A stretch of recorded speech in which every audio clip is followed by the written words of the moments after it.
Hello everyone. In this video on controls, I want to talk about canonical state-space realizations or representations.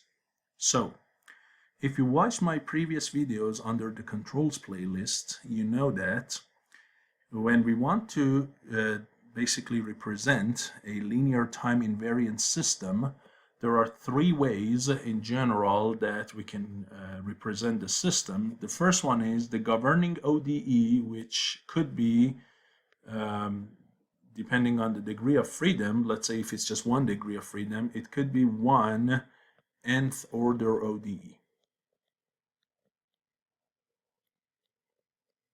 Okay, so let's say here you have only 1 degree of freedom.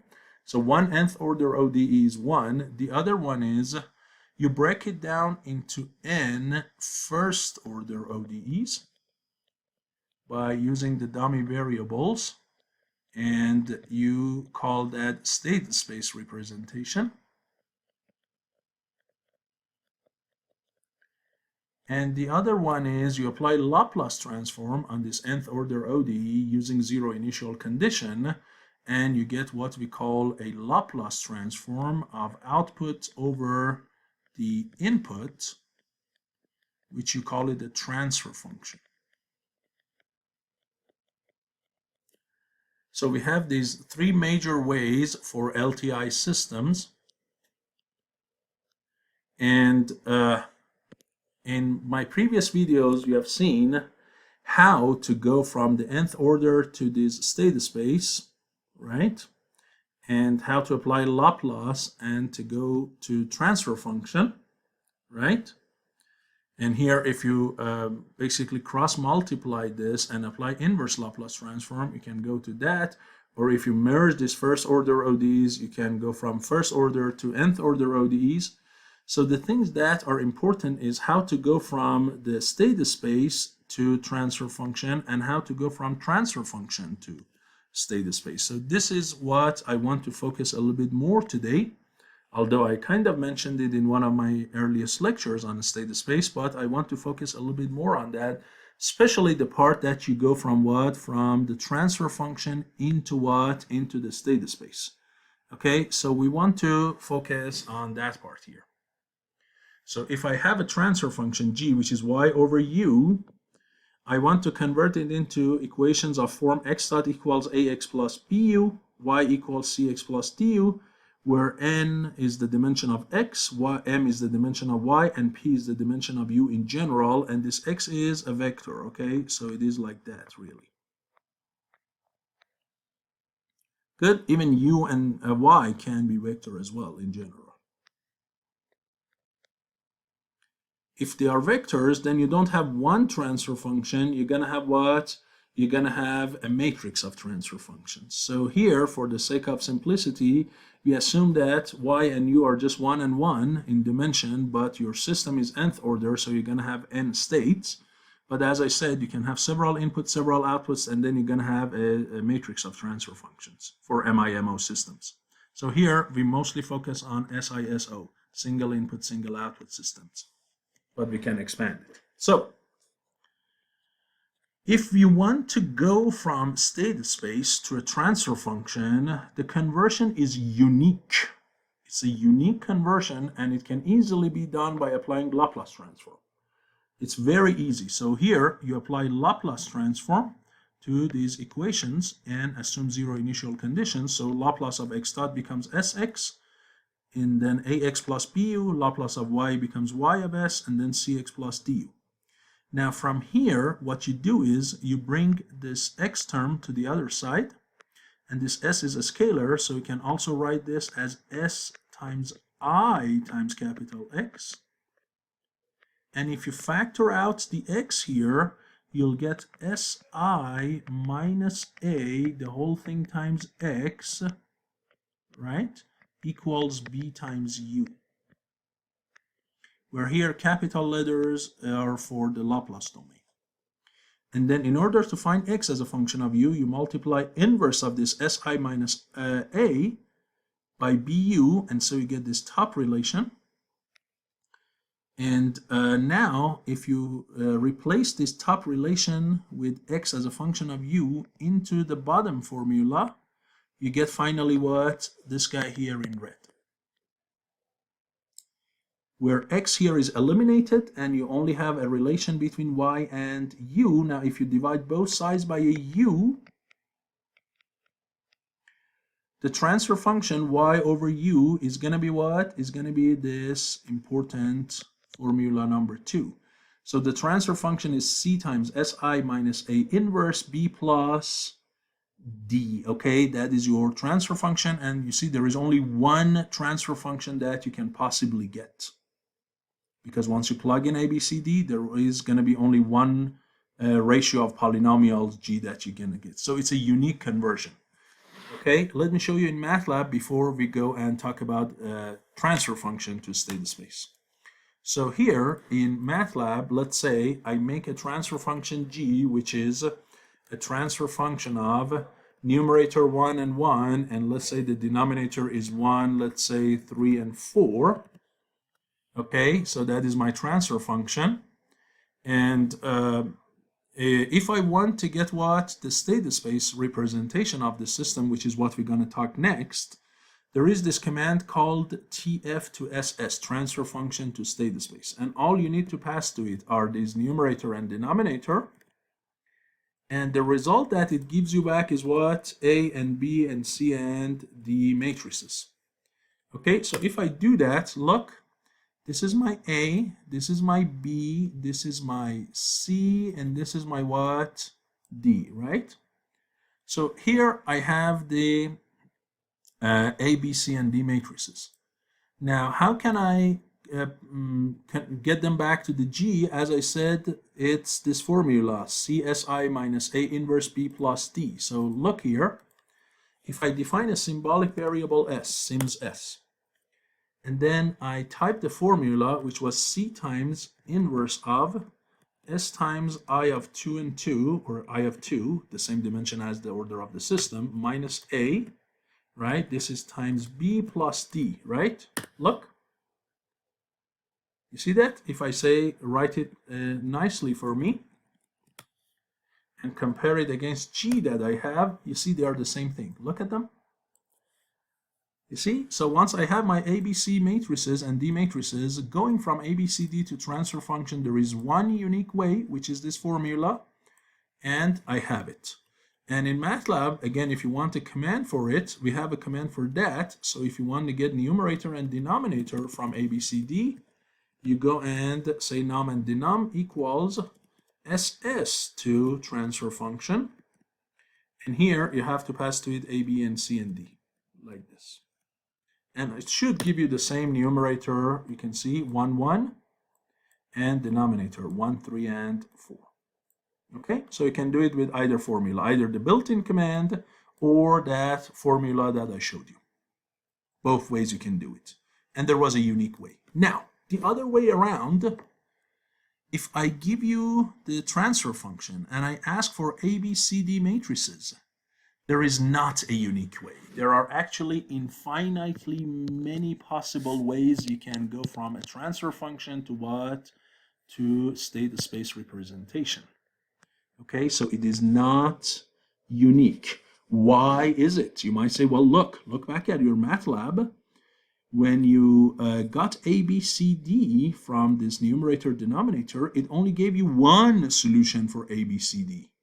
Wasn't it the only one? No. I can show you, I can have different ABCD matrices derived from these guys, and they can represent the same transfer function. Really? Yes, I'll show you. So where does this claim come from? The claim comes from this. If X is a vector of states of the system for AX, for this equation number 1, I can show you that if X is valid in equation 1, I can show you X hat, which is equal a linear transformation done on X, Tx, where T is simply a what? An n by n matrix that is invertible. The only condition that this transformation matrix T needs is that it has an inverse. If T has an inverse matrix n by n, then x hat, which is t times x, is also going to be what? Going to be basically valid by plugging it into the equations. Really? Yes. Basically, this x hat can also give you the same transfer function g of s. Okay? How can you prove that? Right? That's a big claim. Let me show you. So if x hat is t times x, let's see what happens. From here, multiply both sides by a t inverse. You get x, because these two will cancel each other. You get x to be t inverse x hat, that's this one. If you take a time derivative from that, x hat dot becomes t x dot, and again you need to multiply both sides of it by t inverse, and again you get x dot equals t inverse x hat dot, which is this.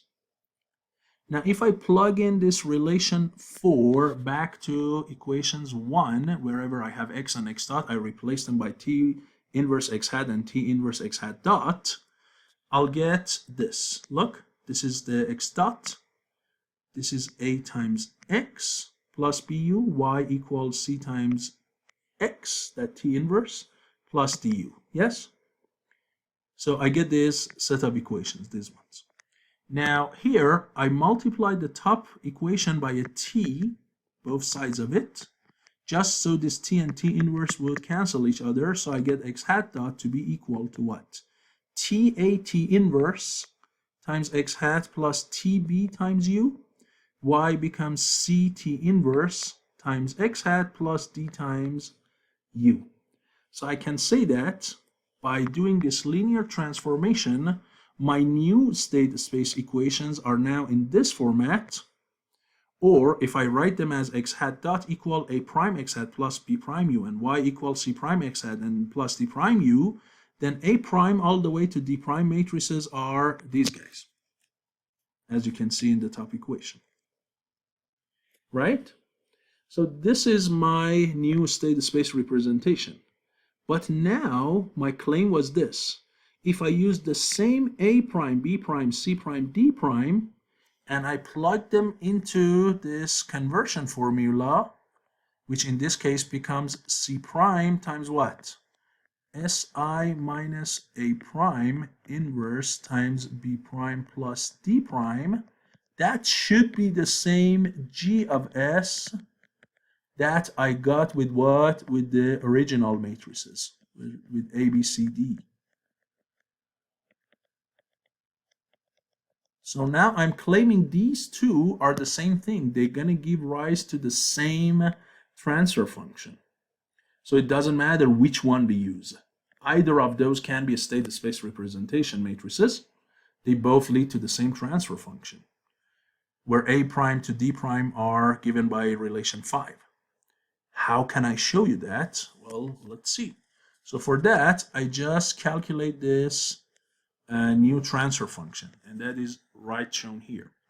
So G prime, the new transfer function, which I want to show that's the same as original one, is C prime Si minus A prime inverse B prime plus D prime, and then I replace those formulas that I had for A prime to D prime right down here, right? So that is the A prime, this is the C prime, this is the B prime, and that is the D prime, which is the same as D.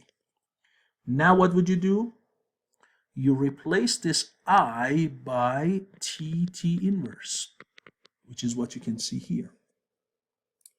Now if you look at here, this S is a scalar. If you want, you can have this scalar in the middle as well. So you can write this term basically, if you want, as T times Si times T inverse. If you do it that way, then you can see that inside this inverse, there is the matrix T on the left side you can factor out for both of these terms, and there is T inverse on the right side that you can factor out. So that inverse matrix can be written like this, if you factor out T on the left and T inverse on the right. Now here, this is a product of three matrices, T, Si minus A, and T inverse, and I want to invert the product of the three. From linear algebra, you know that A times B times C inverse is equal to C inverse B inverse A inverse. So when I invert these guys, I have to reverse the order. So I get T inverse inverse, which is T. Then I get Si minus A inverse. And finally, I get that T inverse. And if that's the case, this T and that T inverse would cancel. That T and that T inverse would cancel. So you're going to be down to CSI minus A inverse B plus D, which is the same as the original transfer function. Did you see that? So the new transfer function and the original one are the same, even if I apply this linear transformation on my state vectors. So not only x can be my state vectors and a, b, c, d, also I can say x hat is my vector, and these matrices a prime to d prime, these ones can be my state matrices. And how many different possible scenarios can you imagine for T? How many different options do I have to pick T? Infinitely many, because T is an n by n matrix. The only condition it has, it's an invertible. That's all it is. So I can pick any entry for T as long as it's invertible. I can get a new representation for a state space. Let me show you in MATLAB. So you see this A, B, C, D, right? Yeah? Okay. So I pick my T to be a 2 by 2 matrix invertible, like 5, 6, 7, 9. Okay, clearly the determinant of this matrix is non-zero, right? It's 45 minus 42. So my new A, if I call it A prime, is going to be what? It's going to be T times A times inverse of T. Look, this is your new A. Then B is what? B prime is going to be T times B. C prime is going to be inverse of T times C, right? Let's take a look. Right, C times T inverse, I'm sorry. C times T inverse, and E prime is the same as D. Here. And D prime is the same as D. Now compare them side by side. Look at that D. These are both 0. That's okay. Look at the original C and the C prime. The original C was 1, 1. This one is this. The original B was this. The new B prime is this. And the most important difference is between A and A prime. Look at them. Between these two, which one would you pick? Okay. You might probably say, I like this A rather than this A. Why? Because this A, first of all, doesn't have decimals. Second of all, it has some zeros and ones, especially zeros, which makes it more like a sparse matrix. So I agree with you, but remember, your original A could start with decimals as well. So having decimals or not having decimals is not a determining factor. It's the number of non-zero entries. Here you have 3 non-zero entries. Here you have 4. So the more zeros I have, the better it is. We call it the minimal representation, a minimal matrix A, right? A minimal representation. So I pick those. Now you might say, could you show me that the transfer functions are the same? Yes. So I apply that same formula that we had. Remember this? But I use the primes instead of the originals. And I want to show you that the result should be what? I mean, look at that. That does not look like original one. Look at this. Does it look like original one? If you use simplify, yes, it is. You see that? So make sure you use a simplify so you can see this is the same as what? That G. See, this is G prime, this is G. They are the same thing. Okay?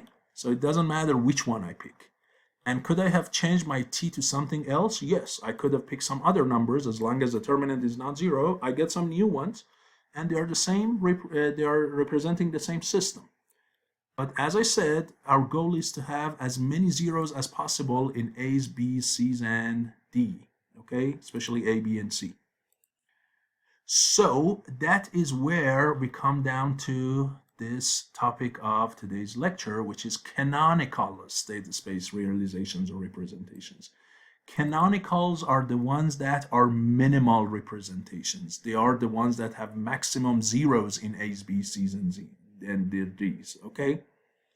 Okay, these are the minimal representations. So let's see how we can get these canonical ones. Or in other words, what T matrix do we pick such that the resulting A, B, C, D, these guys have a maximum number of zeros in them? Okay? One last thing before I talk about those is this. Look at the new A matrix. New A is TA T inverse. This transformation in linear algebra, we call it similarity transformation, and the reason we call it similarity since it does not change the eigenvalues of the state transition matrix, which is A. Okay, so it means that the eigenvalues of A and eigenvalues of A prime are the same. They are similar, they are the same, so we call them similar. And remember that the eigenvalues of the A matrix are what? They are the roots of the characteristic polynomial, or they are the poles of the system.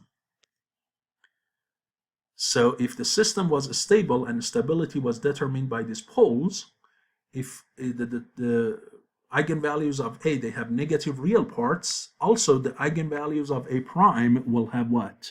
Negative real parts, and they will have the same eigenvalues. Okay? Mathematical proof of that very easy. So the eigenvalues of A prime are calculated by setting this determinant of Si minus A prime equal to 0, right? The result of that is the characteristic polynomial. So I replace A prime here, and again here I do the same trick. I rewrite I by T inverse, and again I factor out T and T inverse on the left and right. Now you know that determinant of A times B times C, as you know from linear algebra, is determinant of A times determinant of B times determinant of C. So it's going to be determinant T times that Si minus A times T inverse, and you know determinant of T inverse is 1 over determinant T. So these two would cancel each other, and you get the determinant of, or the eigenvalues of the original matrix. So you see the eigenvalues of A are the same as eigenvalues of A prime. So this similarity transform that we applied does not change anything about the poles of the system or stability of the system. And again, let me show you that in MATLAB. So this was A, remember? If I get the eigenvalues of A, these are the eigenvalues. If I get the eigenvalues of A prime, these are the eigenvalues. You see, they are the same. And by the way, they are the roots of what? They are the roots of this characteristic polynomial, the denominator. So if I use the command roots and pass through the characteristic polynomial, the result of that is also what? The same as eigenvalues. So you see, it does not change anything about the stability or the behavior of the system. Good? Okay, so now the question is, and I showed you these two commands, by the way, TF to SS and SS to TF. So the question is, if I have infinitely many options to pick T, which one do I pick? As I said, the one with minimum number of zeros, which we call canonical representations. And this canonical, not only they have a lot of zeros in them, the other good thing, as we're going to see in a minute, is one row of the A matrix or one column of the A matrix is going to be what? Is going to be the coefficients of what? The coefficients of the characteristic polynomial, the denominator. Okay? And elsewhere, when they have non-zeros, as I said, the non-zeros are either the polynomial of the characteristic, or they are a bunch of ones, as you can see here. So you're going to get something like that. You're going to get this A matrix, that B, that C, and in this case D is 0 because the numerator has no dynamics, and even if it does, the order of numerator is less than denominator. Okay? So you see here, you have a ton of zeros, just a bunch of ones, and some non-zero numbers, which are characteristic polynomial, and this is the most efficient way to, or a minimal way to show the state of space. So this format, as we're going to see, we call it controllable canonical form, also called phase variable canonical form. So how do you pick the states in this controllable canonical form, and what is that T matrix that you use for linear transformation of the states? So first thing is the matrix T that you used is basically the product of two matrices. The first matrix is the controllability matrix. If you watch my video on controllability and observability, you know that this matrix BA squared B all the way to A to the n minus 1 times B, if this matrix is full rank, or if it's a square, the determinant of that is non-zero, then the system is controllable. And controllable, if you remember, means if I want to move from a non-zero initial condition x at t0 to a zero initial condition x of t1, okay, in a finite time from t0 to t1, I should be able to find an input u of t that allows me to achieve it. So basically means moving from any state to any other state in a finite time is possible, and you can find an input to make it happen, okay? So as I said, the matrix T that you need in this case to multiply by x to get x hat is the controllability matrix times the second matrix, where the second matrix, if you look at it, on the off diagonal, you have a bunch of ones, then below it, it's all zeros, and above it, if you look, first of all, it's a symmetric matrix, so these mirror elements with respect to the major diagonal, if you look, they are the same. Okay, so it's a symmetric matrix, and if you look at it, the coefficients that are sitting in the upper triangular parts, a1, a2, a3, all the way to an minus 1, those are what? Those are the coefficients in the characteristic polynomial. All of them except for this constant one.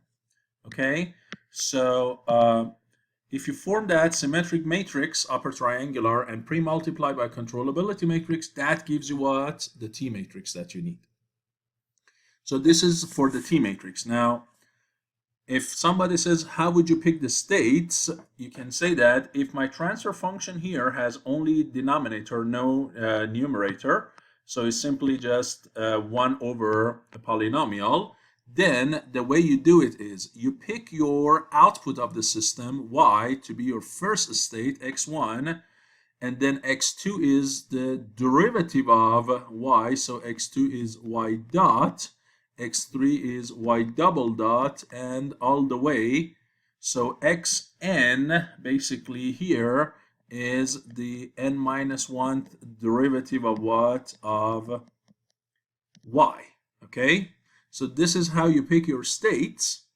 So you see, you start from the output and move back toward the input, and then if you multiply each one of these states by their own gains and add them together and subtract, right? So add the input and subtract all of this, that is what? That is the highest order derivative. This is the y to the n, the nth derivative. Okay? Yeah? And it comes from these equations here. You see that if I pick my states the way I told you, then x1 dot, since remember x1 was y. So if you take a time derivative, x1 dot is y dot, but y dot, the definition of that is what? x2, because remember x2 is what? Is y dot. So x1 dot is going to be the same as x2. Then since x3 is basically y double dot, that means that x2 dot is the same as x3 all the way to xn minus 1 dot is xn. But xn dot itself, which is the nth derivative of y, the way to find it, you have to find it from the original what? You have to find it from the original ODE, which is coming from this transfer function, right? Because this y is equal to, this g is equal to y over u. So if you cross multiply both sides of it, you can see that the original ODE was what? Was y to the n plus a n minus 1 y to the n minus 1 and plus 3 dots plus a1 y dot plus a naught y is equal to u, right? And clearly, from this original ODE, the nth order ODE, if you want to solve for yn, you have to take all of these other terms to what? To the other side. Right? Take them all to the other side. And if you do, this is what you get. Now, if I want to write all of these equations on the left-hand side, if I want to write all of these equations in matrix format, right? So I want to write all of these in matrix format. So the vector x dot, this is your vector x dot, is equal to matrix A times vector x, this is vector x, plus matrix B times U. So here, this matrix is B, that matrix all the way here, that is A, and then y is c times x plus what? D times u. Now in this case there is no d times u, so your d is simply 0. It's just what? 0 matrix. But how would you get a, b, and c? Well, if you look here, x1 dot is what? Is x2, and you can write it as 0x1 plus 1 times x2 plus all the way to what? 0 times xn. So all of these state variables, they have a 0 coefficient except for x2 that has a 1. That's how you get this first row. Then x2 dot is x3, so only there is a 1 for x3, everything else is 0. And you come all the way down, xn dot is xn minus 1 dot is xn, so only the last one will get a 1.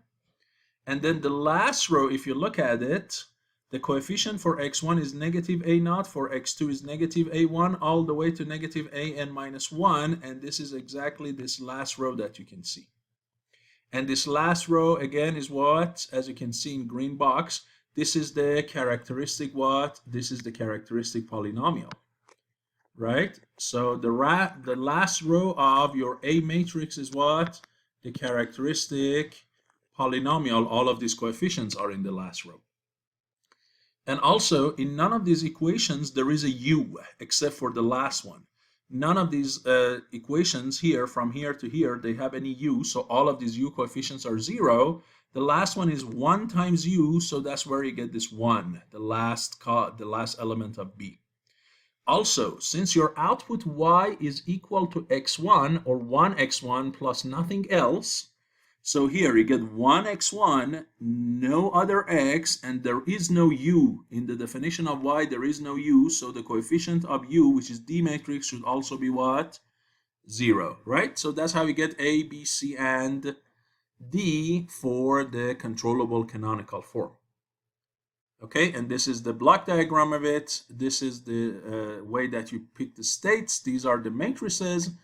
And another way, as I said, to do it is to form this matrix here, which we typically show by TA, and multiply this controllability matrix by it, and that's another way to get your T. Once you have T, you go and determine the other matrices from this formula number 5, okay? If you have any representation A, B, C, D, you can do this transformation, and with the T I just told you, you can get the these A, B, C, Ds that you just see down here. Okay? Now, how many non-zero parameters? Remember, we said this is a good representation because it has the minimum number of non-zero parameters. How many are they? Well, if you look, the entire last row is non-zero, so that's n. Then you have this diagonal, which is above the main diagonal, that is all ones, right? So you have all of those, as well as what? As well as one extra one here and one extra one here. So this one, this upper diagonal is n minus 1. This bottom row is n, so you have n plus n minus 1 plus a 1 plus a 1. So the total number of non-zero elements is what? 2n plus what? 1 non-zero entries or elements. So out of all of these elements that you should have in A, B, C, D, only 2n plus 1 of them are non-zero. And what are those non-zeros? N plus 1 of them are 1, and the other n are the characteristic polynomial. You cannot get it any more efficient than this. That is like the best representation you can possibly have. Now, let's go ahead and create this T matrix for the example that we had. Remember, the example we had, G was this.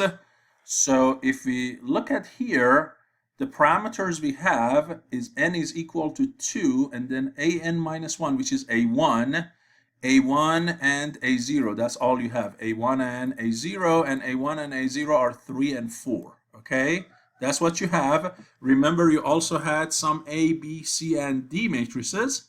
So now first you form your controllability matrix. I call it CM, controllability matrix.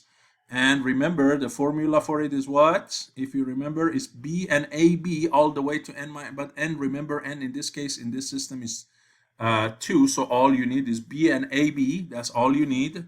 So it's B and what? Then A times B. This is your controllability matrix. Clearly, you see it's full rank. Determinant is non-zero, so this system is controllable. Okay? And then that TA matrix, the right-hand side matrix, was what? If you look at it, the dimension of that is clearly 2 by 2. The off diagonal is all ones, below it is 0, and then the things you have here is what? Is a1 all the way to n minus 1. But since n is 2, the only thing you will have is just a1 on that corner. That's all you have. a1, the coefficient of s on the top corner. And remember, that is 3. So what you will have is 3 and 1, and then 1 and 0. Okay, that is your TA. So in this case, T is going to be the controllability matrix times T of A. This is the matrix that you need to do the transformation, right? That is your T matrix, okay? So if that's the T matrix, now let's go ahead and plug it into equation number 5 and see what are the matrices for the canonical controllable form, right? Because remember, my A was this. Okay, yeah? So now A prime, remember the formula for A prime is what? It is TA T inverse. So T times A times what? T inverse. That should be this guy. 0, 1, negative 4, negative 3. Is that the same as what I see over here? Let's write it down. So for the system, if my G of S is S plus 1, or in this case, let's forget about S plus 1, let's just say 1, okay? Because we have not studied what happens when numerator has what? Has non-zero parameters. So let's say it's just 1 over S squared plus 3S plus 4. So the A matrix was what? As you just saw in MATLAB, it was 0, 1, negative 4, negative 3. Is this the same as what format I have here? Yes, you see that 0, 1 here. And then the last row should be negative A0, negative A1. And this is A0, and this is A1. And you see negative A0 and negative A1. So you see, I exactly got what? The A that is per this formula. And B, in this case, should be a 0 and a 1, huh? Let's see if we get that B. Now, B, original B is this, 1, 0, right? But remember, we said it should be 0, 1. But what is the B transformed after doing that? B prime is T times B. So let's go ahead and say B prime is T times B. And look, it changes my 1, 0 into what? 0, 1, which is exactly what I expected in this example. Then what? Your C matrix, in this case, you only have 2 states. Your C matrix has to be what? Your C matrix has to be only this, 1 and 0. What is my C right now? My C is 1, 1. But if I apply the formula that I showed you, which is what? For C, you can see it's C times T inverse. Then I should get that, right? So C prime equals what? C times T inverse. Look. let's see, C T inverse. And then when you do it, it doesn't give you that result that you expected. Why is that? Is my formula going wrong? No. The reason for that is the system that I had was not 1 over s squared plus 3s plus 4. There was this extra 1 times s up here. If my g was with no s in the numerator, then I would have everything perfectly done. Okay, so all I needed was to define my g what as this. Look, if g is this, and then I get my ABCD matrix for the g that has no numerator dynamics, right here. This is ABCD, right? And again, if I redo those ABC, look, this is the A, the same that we had. This is B, 0, 1. This is what? This is C. You see, now you got 1, 0. So the only thing to pay attention, the example we used is not exactly matching this scenario. Because what? Because here we assume that numerator has no zeros in it, but in the example we did, there was. So that takes us to our next topic, that what if your numerator has dynamics? What if you have zeros of the transfer function? So your numerator is some transfer function like b of s of order m, where m is less than r for the system to be a causal system. Now what? Can you still get me the controllable canonical form? The answer is yes, you can. The only thing extra that you have to do here is to bring in this new variable c or z or whatever you want to call it. So g, that is b polynomial over a polynomial, and that is the output over input. Instead of writing it as y over u, you write it as y over c times c over u. Okay? You just write it that way. So you bring in the c, and you can clearly see the c can be canceled, right? When you do multiplication. But I bring in this extra c, and I write my transfer function as product of two other transfer functions. Now what? Now this initial part, the first part of it, y over c, I pick it to be what? I pick it to be b, right? And then the second part, c over u, I pick it to be what? 1 over a. If you multiply both sides of this equation, you'll get what? You'll get y over u is b over a, which is exactly what we had originally. Okay, so 1 over denominator, you consider it the second transfer function. The numerator, you consider it the first transfer function.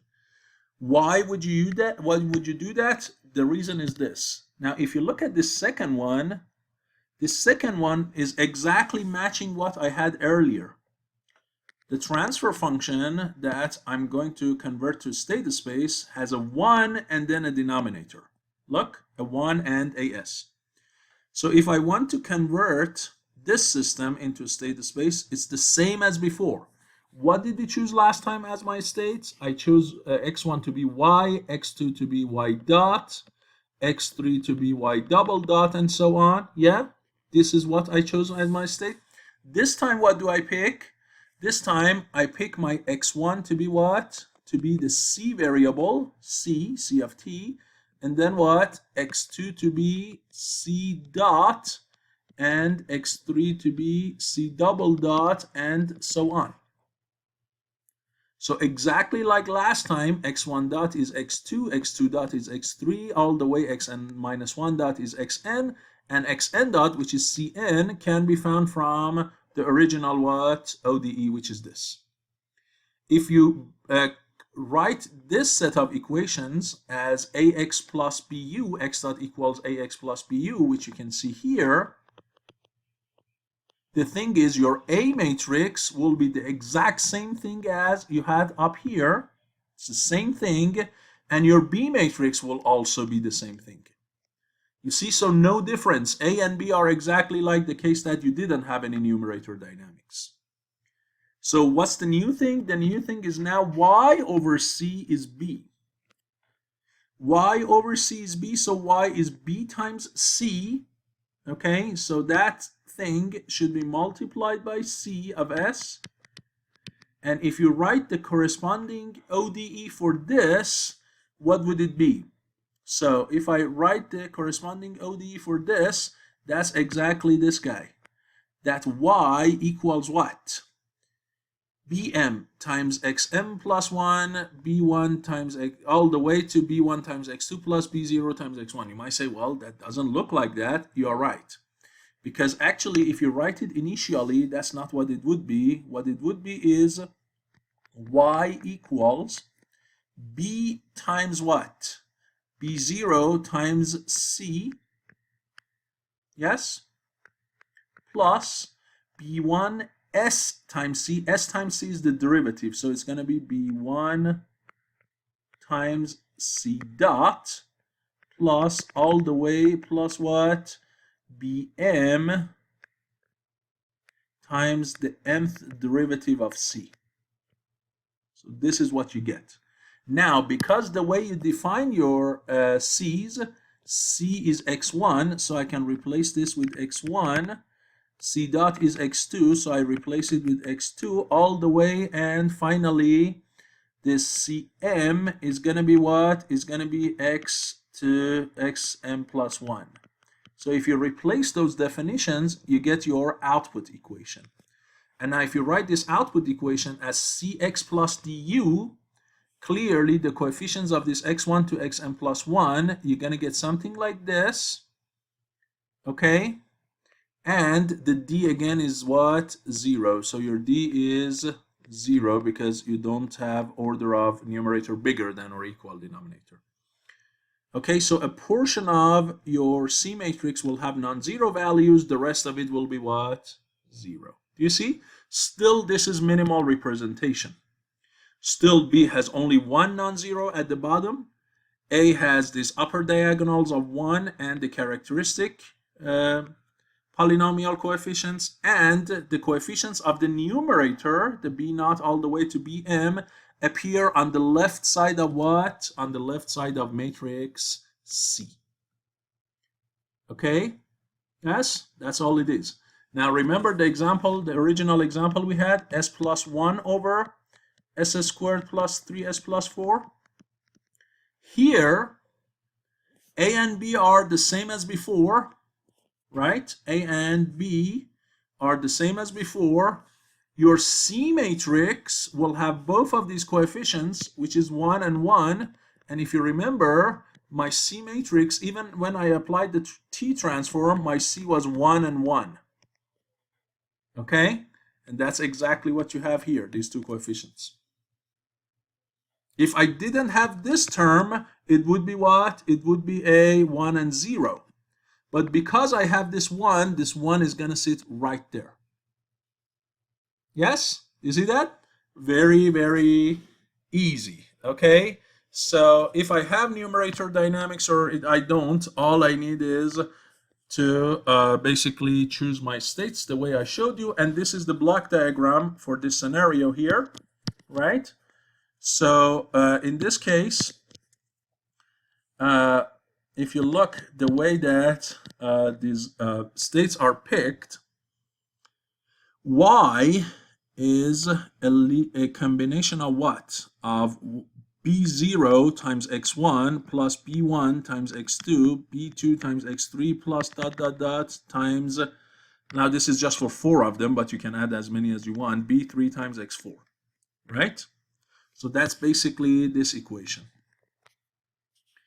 And then how would you get u? If you look at the top this equation, u is a times the c's. So all of the coefficients of a should be multiplied by c's. So you can see them here. a0 times x1, a1 times x2, a2 times x3, a3 times x4, all negated, added together, plus what? U. And that is basically this other equation here in red. Is that clean? Yes? So it's very clear. And in this case, if somebody says, what does x have to do with y? You can see that it's not a simple relation. Last time, your x1 was simply y, x2 was y dot, but not in this case. In this case, y is a linear combination of all x's. Okay? So there is not a simple relation like y is x1 or x2 or a couple of them. It's a linear combination of all of them. By the way, remember we called this format controllable canonical form. Why do we call it controllable canonical? Canonical means it's minimal representation. But controllable, why do we call it controllable? For two reasons. One, the transformation matrix that we use is the controllability matrix. Second, if you look here, just by looking at this equation x dot equal ax plus bu, can I say that the system is controllable or not? Yes. How? Well, if you look, your u is only affecting which x? Only xn dot, right? Because u is only appearing as a 1 for xn dot. So u is going to affect what? How xn is going to change over time. But xn itself is what? It's the time derivative of xn minus 1. So when I change xn through u, when this xn is changing, I'm indirectly also changing xn minus 1. And then xn minus 1 is the derivative of xn minus 2 all the way until what? x2 is equal to x1 dot.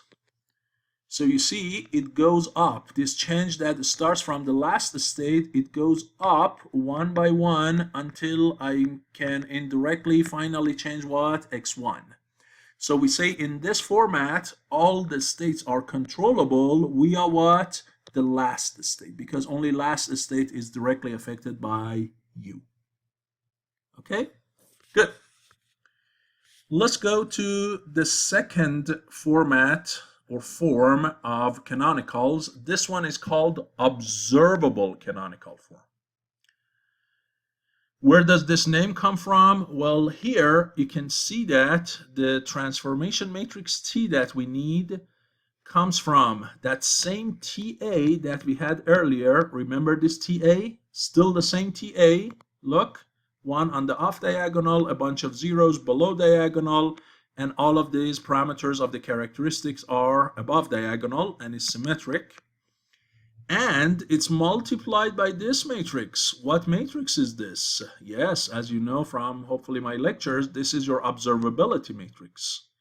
If this matrix C, CA, CA squared all the way to CAN minus 1, if this matrix is full rank, that means your system is what? Observable. Now, what does observable mean? In case you forgot, it means if you measure, you watch, you observe, you know the values of u and y over a finite time of t0 to t1, just by measuring u and y or knowing their values over a finite time, I can determine the initial condition of what? Of the system. So if I don't know my initial condition, just looking at y and u, I should be able to see what was the state of the system at the beginning. Okay? And this beginning time could be any time. So basically it means if I have the input and the output, right? If I have the input and the output over a range of time, I should be able to what? I should be able to think what the state of the system was at some point. This is called observability because these states, typically we call them hidden states. Not all of this are directly measurable. Okay, not all of these states of the system physically are always what? Meaningful and not always directly measurable. So, but if the system is observable, we can, through mathematics, we can what? We can basically predict how much they were. And that's one of the areas that we designed is what we call observers. So now, how do we pick the states of the system? So let's say my transfer function looks like this. And here, originally, I had the numerators with subscript m and superscript m, but here I changed them back to n. And in a causal system, typically we don't have some of these final S terms, and the order of numerator is less than denominator. But here, just for the sake of simplicity, I show them all with n. Again, you can show all the numerators with m.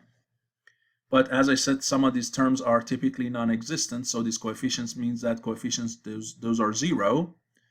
And if that's the case, then you can cross multiply both sides and say that Sn all the way to a naught y minus Sn all the way to b naught u, this is equal to 0. And the way that now you can combine, you can factor this out is the constant term that have no derivative, which is a naught y and b naught u, you write them outside this parentheses. And inside this parentheses, what would you do? The first term is a1 sy and b1 su, so they both share s. So what would you do? You factor one s out of them, and you write the rest of them.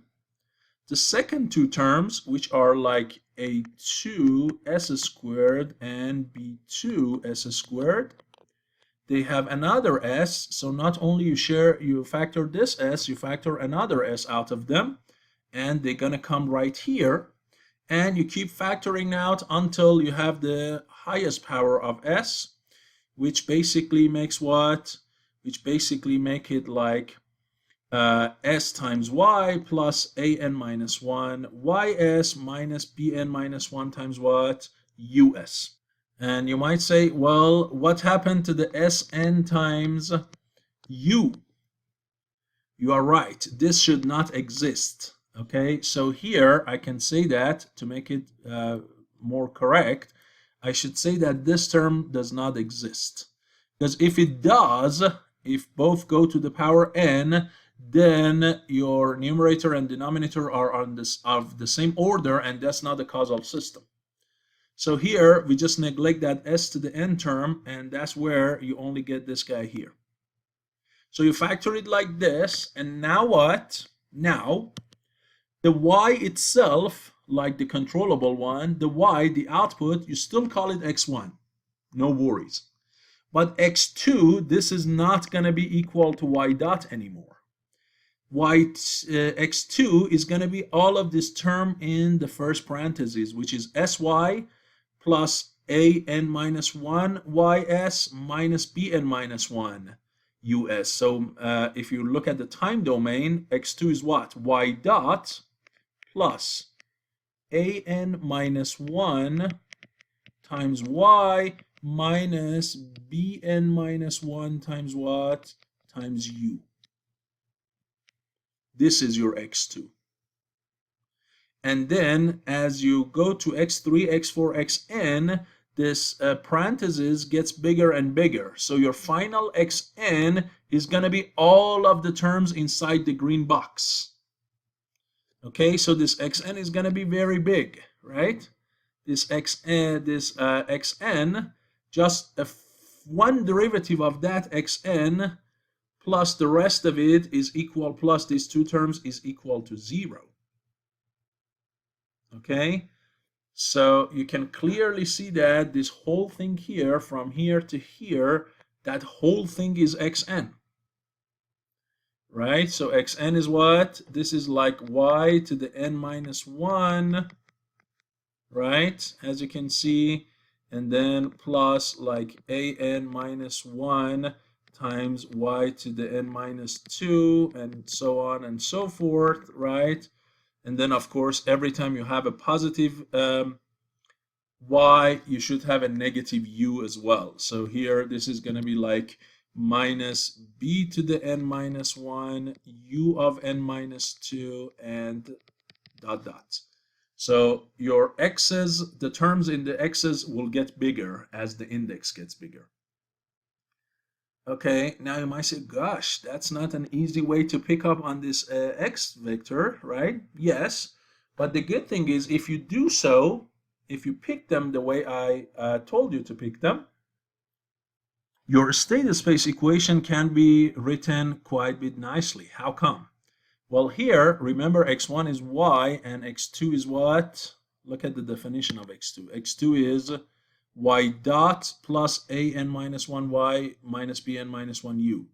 Well, this y dot is clearly x1 dot. So x2 should be x1 dot plus an minus 1y, and y is x1, and minus bn minus 1 times u. You see? And then x3 can be related to time derivative of x2 and two other terms. And you might say, what about this xn? Doesn't it look scary? Yes, but not the derivative of that. Although the xn has so many terms, but the derivative of that is not that bad. Why? Look here. Let me show you the derivative of xn. This is xn, the green box, and when you multiply it by s, now this whole thing is derivative of xn. So that's xn dot. So xn dot is what? Is these two terms taken to the other side. So it should simply be negative a naught times y, which is x1 plus b naught times u, and that is this equation here. You see? So I get these equations, and if I write these equations into matrix format, then look. For my x1 dots, the coefficient of x1 is negative a n minus 1.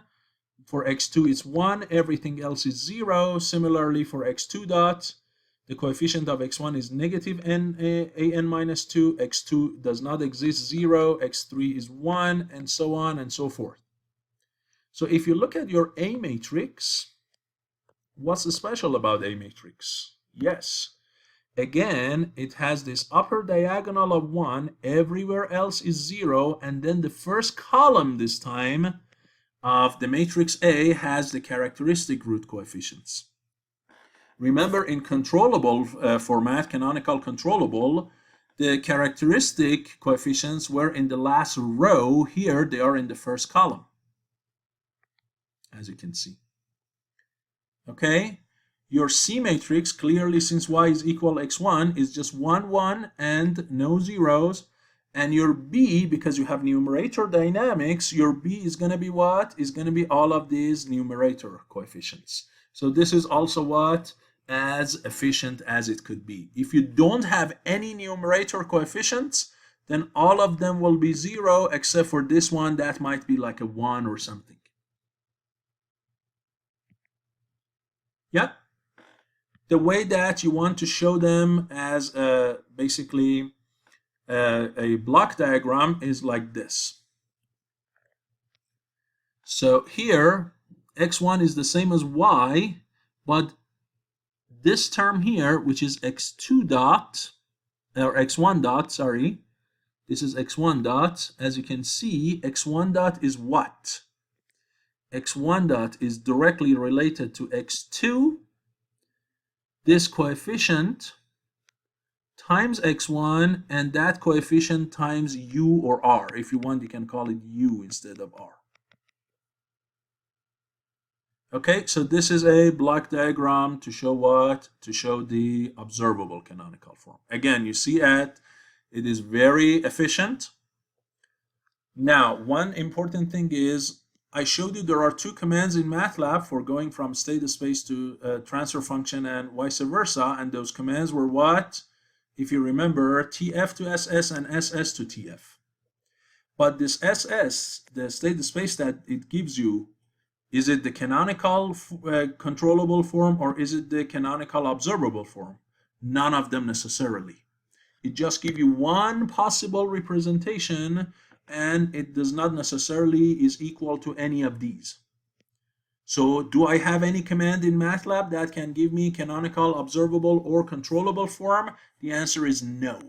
There is no direct built-in function in MATLAB that can give you those. In Python toolbox for controls, there are commands for that, not in MATLAB. Okay? So if you look for Python toolbox for controls, they have these commands. But if you want, in MATLAB, you can just code it. It's not such a big deal, right? Just form this upper diagonal matrix and set all of the first column of that to what? To the denominator coefficients, and then the B matrix to be the numerator coefficients, and C to be 1, and the rest of it 0. That's observable, canonical, and the controllable is, again, similar, right? So if you want to write your own built-in functions for that, you can easily do it.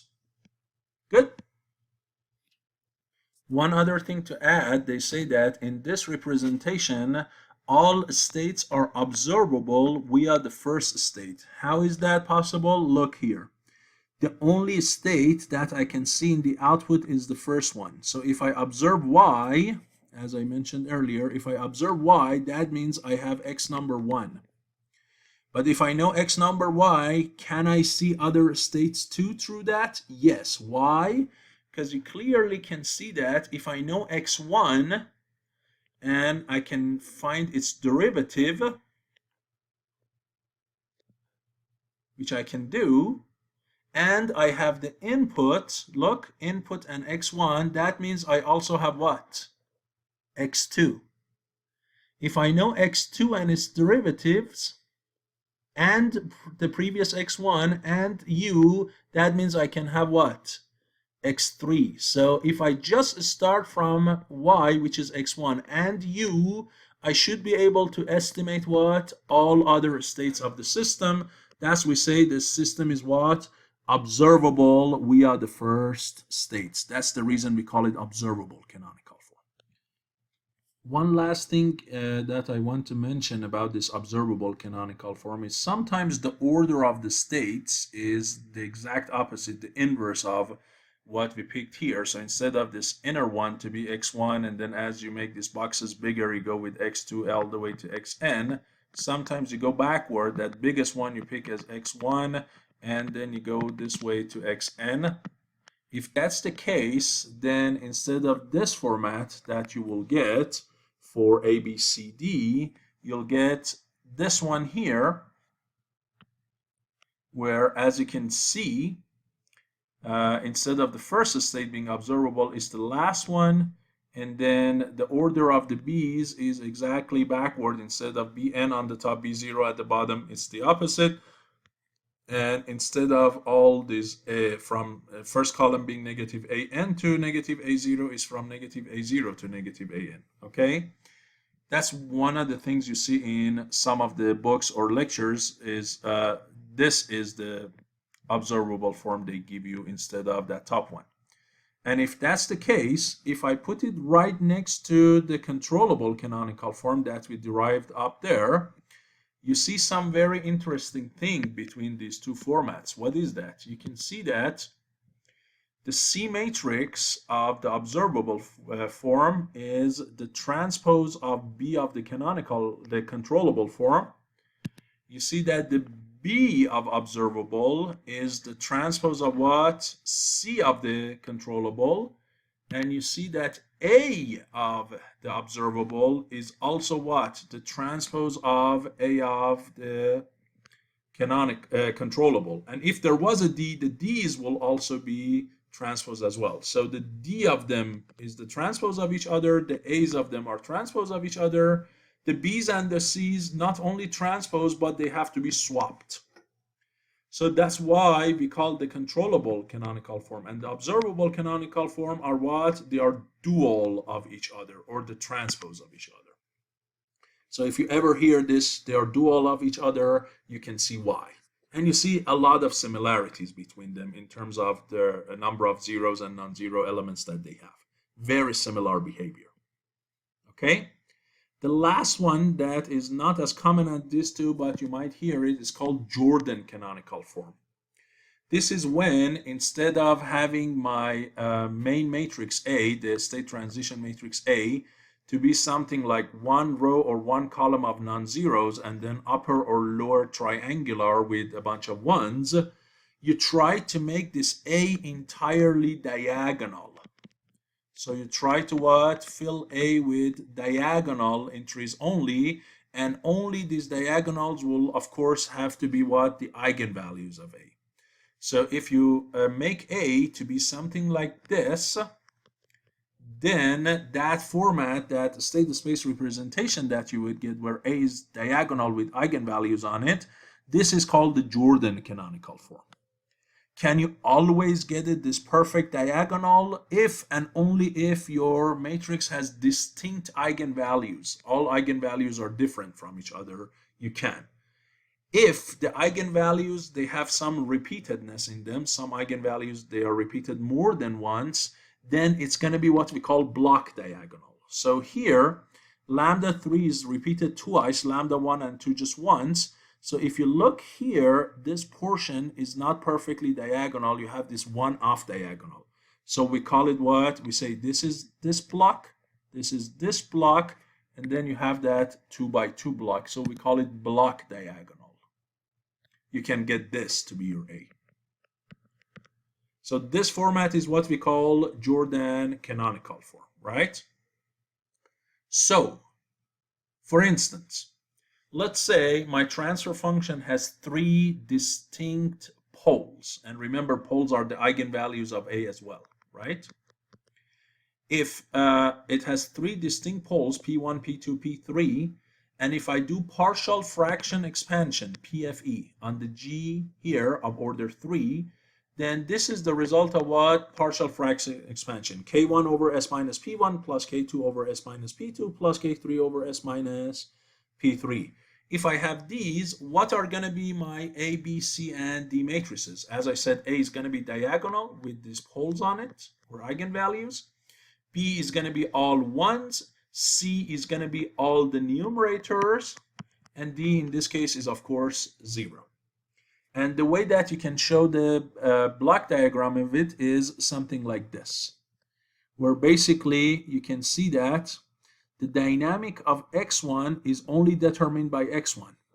So here you can clearly see that x1 dot is what? This is x1 dot. This is equal to u, then what? Plus p1 times what? Times x1. Yes? You see that? Right? That is the dynamic of x1.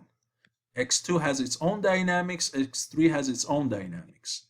And then x1 times k1 plus x2 times k2 plus x3 times k3 is equal to what? The output of the system y. So the good thing about it is x1, x2, and x3, their changes only depend on their own variable and not on the other state variables. So we say the system dynamics is decoupled.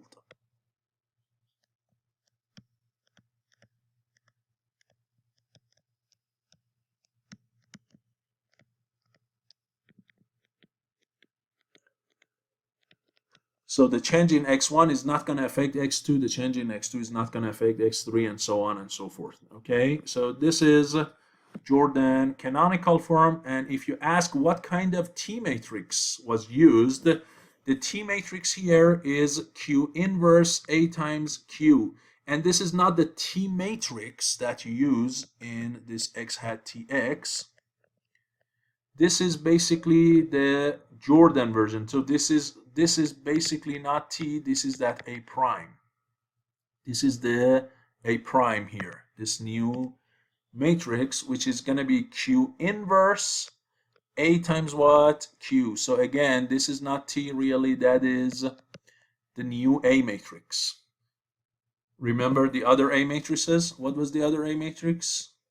In Formula 5, it was basically T inverse. So here is basically Q inverse AQ. So you can say that your T matrix is the same as Q inverse. And what is Q matrix? This is the matrix of eigenvectors of matrix A, or we call it the eigenmatrix. Okay, so this Q is what? Eigenmatrix of A. If you use that pre and post multiply with the similarity transform, you can convert it all to what? Diagonal. And in MATLAB, the command Jordan of A will give you this diagonal form if it's possible. Otherwise, it gives you this block diagonal version. Okay, so hopefully all of this was clear to you, and you learned how to come up with the canonical or the minimal representations of a system, a linear time invariant system in state space. Thanks for your attention. I'll see you in the next video.